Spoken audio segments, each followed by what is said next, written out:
মধ্যপ্রাচ্য জুড়ে শুক্রবার পবিত্র ঈদুল আজহা উদযাপিত হচ্ছে। তার আগের দিনেও গাজায় বর্বর হামলা চালিয়েছে দখলদার ইসরায়েল।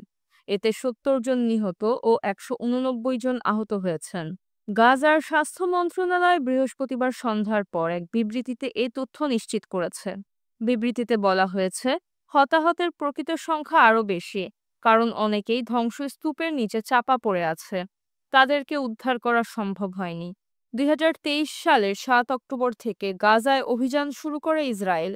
শুক্রবারের অভিযানের পর গত ২০ মাসেরও বেশি সময় ধরে চলা এ আগ্রাসনে গাজায় মোট নিহত হয়েছেন ৫৪,৬৭৭ জন। এছাড়া আহতের সংখ্যা পৌঁছেছে ১,২৫,৫৩০ জনে। এর ৫৬%ই নারী ও শিশু।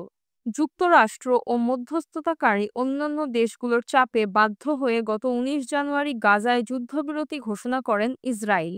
কিন্তু ২ মাস শেষ হওয়ার আগেই গত ১৮ মার্চ থেকে ফের গাজায় বিমান ও স্থল হামলা শুরু করে ইসরায়েলি বাহিনী।